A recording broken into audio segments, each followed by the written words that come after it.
is James? I know it's here.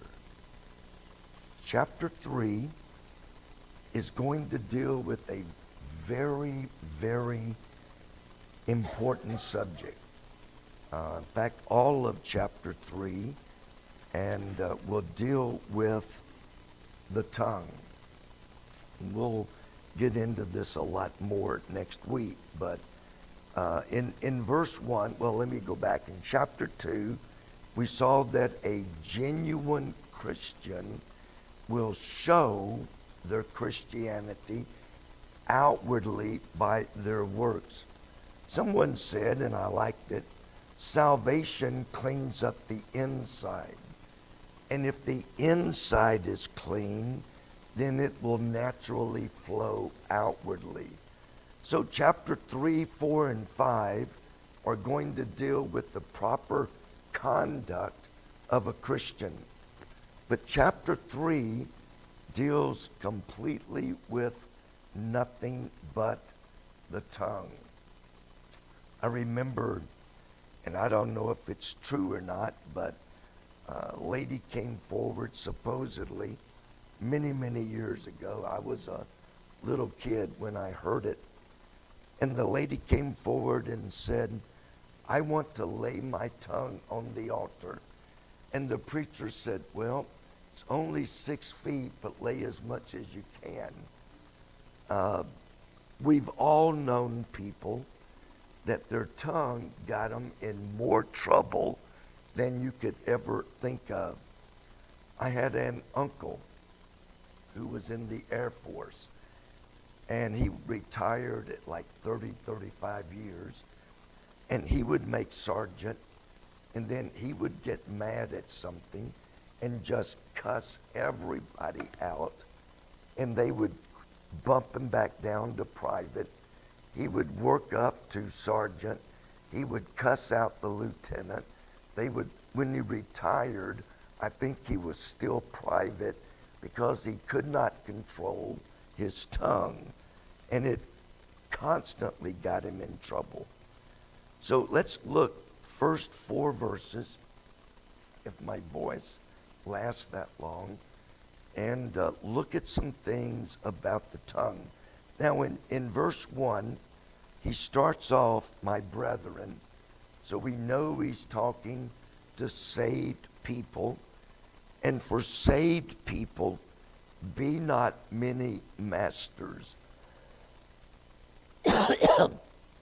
James is not saying we should not have masters, obviously. And the masters there is in the context of the church assembly, but it could apply to any number of things. He's not saying you should not have pastors and teachers. He's basically saying don't be in a hurry. I put in there that 1 Timothy 3, this is a true saying, if a man desire, there is a genuine desire. He desires the office of a bishop. He desireth a good work.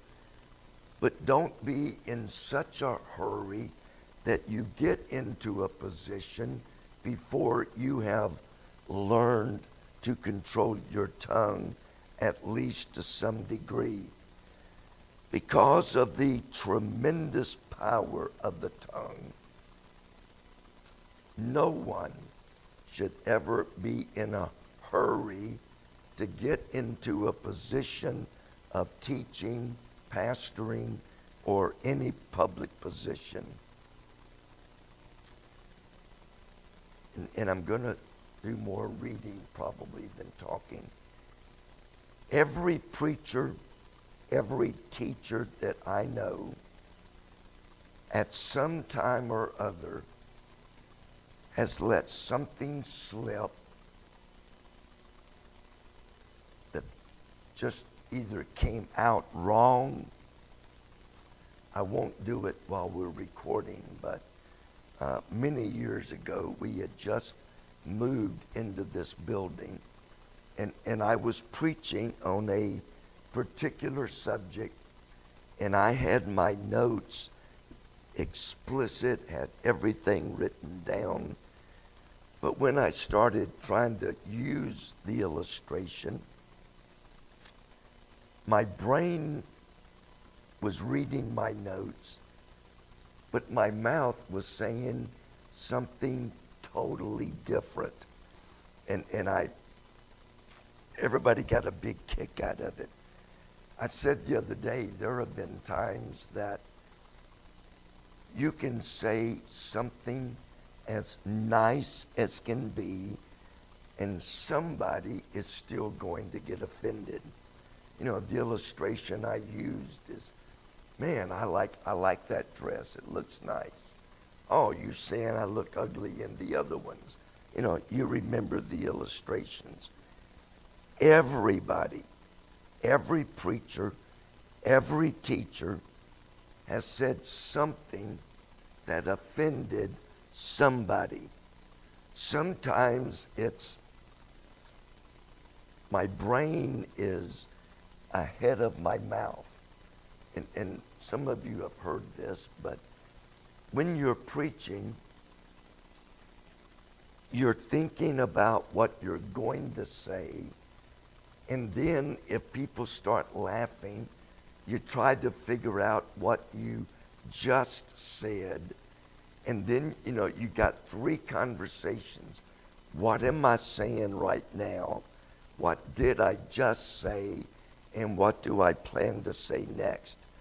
And sometimes, and when preachers get together, sometimes we share our mistakes.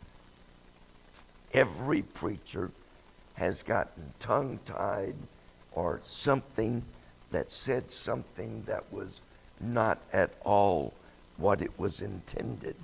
So if you're a public speaker, whether it's a Sunday school teacher, whether it's a preacher, whether it's a school teacher, or any other position where you speak in public, you are going to offend somebody. So don't be in a big hurry to get into that position. Knowing this,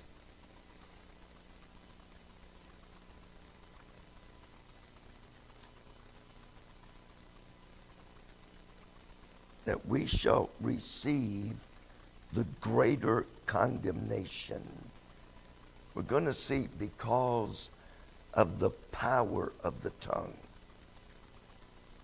Tongue has a lot of power, but because of the potential of the tongue, just don't be in a hurry. And I like what I've got on the top of page 2. The more we speak, whether it be in private or in public, the more we speak, the more likely we're going to offend somebody. You cannot mean it the way they took it. You can get tongue-tied. You can get brain freeze, but you're going to say something that is going to offend, and the more you talk, the more likely that is. But we also are going to be judged more severely.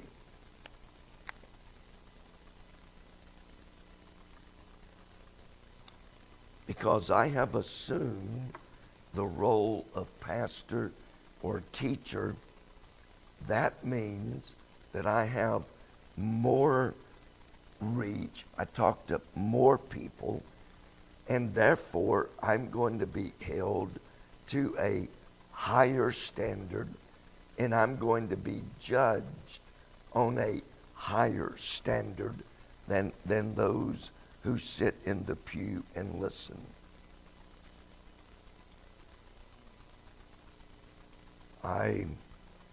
Someone asked me, I don't know, not too long ago, if I knew what then what I know now. Of course, they were not thinking of God's leadership or anything, but humanly, if I knew then what I know now, would I have chosen another profession?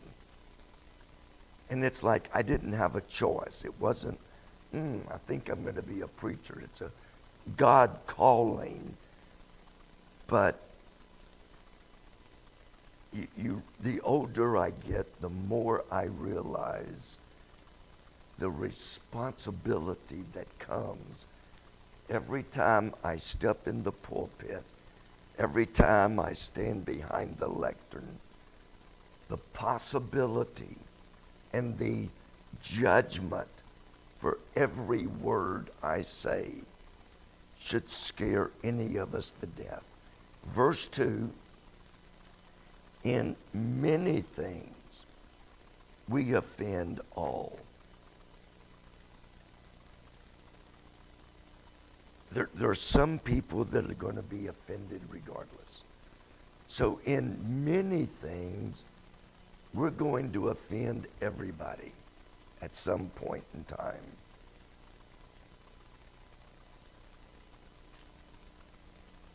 If you don't offend in words, you're perfect.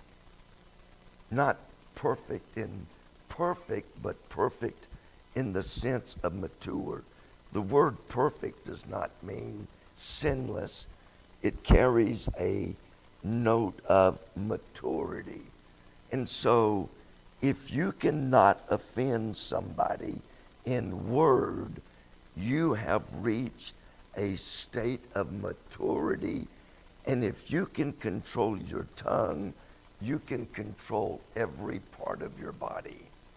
Now, I know that we all have things that, I don't know if addiction is the right word, but I'm going to use it. There are things that we all fight and struggle on a daily basis. But if you can control your tongue, you've got the power to control every part of your body. In other words, you're going to offend with your tongue. It's going to happen.